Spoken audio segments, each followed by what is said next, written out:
আমাৰ প্ৰত্যেকজন সদস্যই শপত লৈছে এবাৰ 2026 চনত বিজেপিক হৰুৱামেই বুলি যদি কংগ্ৰেছে সঁচাকৈ ঐক্যবদ্ধ হৈ যায় বিজেপিক একদম ব্ৰহ্মপুত্ৰত দলিয়াই দিম AIDFক ব্ৰহ্মপুত্ৰত দলিয়াই দিম আহকচোন আমি সকলোৱে মিলি বিজেপিক হৰুৱাবৰ কাৰণে সব একলগ হওঁ বিজেপিক হৰুৱাবৰ কাৰণে আসলতে কংগ্ৰেছ দলে এটা অন্য এটা দুৰ্বল ৰাষ্ট্ৰীয়তাবাদী শক্তিয়ে ইলেকশ্যনত বিজেপিক হৰুৱাব পাৰিব বুলি মই নাভাবো আমি কৈছিলো যে ৰাইজৰ দল আৰু অজাপটো একলগ হৈ যাব লাগে লুৰিণজ্যোতি গগৈৰ যেটো অজাপ অসম জাতীয় পৰিষদ তেওঁলোকৰ প্ৰতিটো আমাৰ প্ৰস্তাৱটো আপোনালোকে জানে আমি কৈছিলো যে ৰাইজৰ দল আৰু অজাপটো একলগ হৈ যাব লাগে একলগ হৈ তেওঁলোকে মোলে অলপ ভয় খাইছিলে বুলি তেওঁলোকৰ দলৰ ভিতৰৰ পৰা মোক কোনবাই ক'লে যে অখিল গগৈ গ্ৰাস কৰি পেলাব যদি একলগ হয় তেতিয়া মই কৈছিলো যে তেতিয়ালে ঠিক আছে সভাপতি হিচাপে লুৰিণ থাকক মই সভাপতি নহওঁ মোক কেন্দ্ৰীয় কমিটিৰ সদস্য এজন দি থলেও হ'ব বা নিদিলেও কথা নাই আৰু তাৰ পাছতো মই কৈছিলো যে যদি ভয় খায় তেতিয়াহলে মই MLA ইলেকশ্যনতো নথো ইলেকশ্যনত নথো যাতে কোনো প্ৰবলেম তেওঁলোকৰ কাৰণে নহয় কিন্তু সুপ্ৰিম স্যাক্ৰিফাইস মানে হেতু কৰিব খুজিছিলো বেলেগ একো কাৰণ নাই আমি আঞ্চলিক দলবিলাক একলগ হ'ব কৈছিলো বিজেপিক হৰুৱাবৰ কাৰণে আসলতে কংগ্ৰেছ দলে এটা অন্য এটা দুৰ্বল ৰাষ্ট্ৰীয়তাবাদী শক্তিয়ে ইলেকশ্যনত বিজেপিক হৰুৱাব পাৰিব বুলি মই নাভাবো আসলতে হৰুৱাবলৈ হ'লে আঞ্চলিক দল জাতীয়তাবাদী দল আদৰ্শবাদী দলেহে হৰুৱাব পাৰিব সেইকাৰণে আমি কৈছিলো যে একলগ হৈ গলে বেলেগৰ কথা নালাগে আৰু আমি দুটা পাৰ্টিয়ে লগ লাগি যেটো নতুন পাৰ্টি হ'ব এটোৱে আমি বিজেপিক হৰুৱাই দিম এই বুলি মই তেওঁলোকৰ কাৰো সহায় নালাগে আমি এটো কথা পাতিছিলো কিন্তু তেওঁলোকে হেতু প্ৰস্তুত নহল এতিয়াও আমি চেষ্টা কৰি আছো যে আমি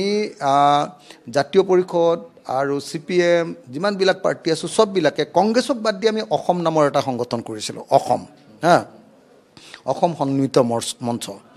মৰ্চা কিন্তু এই অসম সন্মিলিত মৰ্চাটোৰ সেক্ৰেটাৰী আমাৰ লুৰিণ আছে আৰু প্ৰেসিডেন্ট আমাৰ কি কয় আপোনাৰ ভূঞা অজিত ভূঞা ডাঙৰীয়া আছে কিন্তু তেওঁলোকে কামটো আগবঢ়াই থকা নাই তেওঁলোকে অকল কংগ্ৰেছৰ ওপৰত নিৰ্ভৰ কৰি ৰৈ থকাৰ কাৰণে কংগ্ৰেছৰ ওপৰত ভৰসা কৰি ৰৈ থকাৰ কাৰণে কি হৈছে আমাৰ দলৰ কামটো আমাৰ ঐক্যমঞ্চৰ কামটো আগবঢ়া নাই সেইকাৰণে মই আপোনালোকক এটাই কথা ক'ব কৈছো আহকচোন আমি সকলোৱে মিলি বিজেপিক হৰুৱাবৰ কাৰণে সব একলগ হওঁ আঞ্চলিক দলবিলাক একদম এটা পাৰ্টিয়ে হৈ যাব লাগে পাৰিলে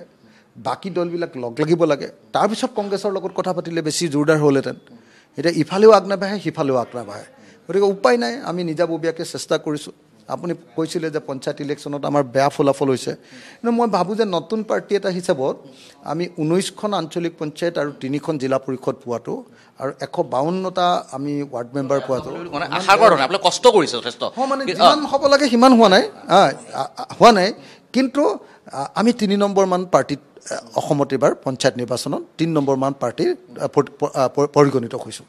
গতিকে মই আশা কৰোঁ যে 2026 চনত ৰাইজৰ দলে খুব ভাল ফলাফল দেখুৱাব পাৰিম তাৰ কাৰণে আমি খুব ভাল প্ৰস্তুতিৰে কাম কৰিছোঁ আমাৰ ভিতৰত এবাৰ একদম প্ল্যানফুলি ধুনীয়াকৈ একদম কাম আৰম্ভ কৰিছোঁ আমাৰ প্ৰত্যেকটো ইউনিটে কামবিলাক ষ্টাৰ্ট কৰিছে আমাৰ প্ৰত্যেকটো সমষ্টিত আমি কামবিলাক আৰম্ভ কৰিছোঁ আমাৰ প্ৰত্যেকজন সদস্যই শপত লৈছে এবাৰ 2026 চনত বিজেপিক হৰুৱামেই বুলি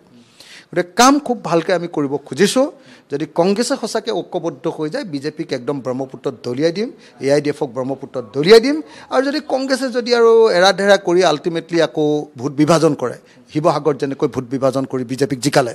তেনেকৈ যদি আকৌ ভোট বিভাজন কৰে তেতিয়াহ'লে নাজানো আৰু নহ'লে কিন্তু আমি 2026ত বিজেপিক হৰুৱামেই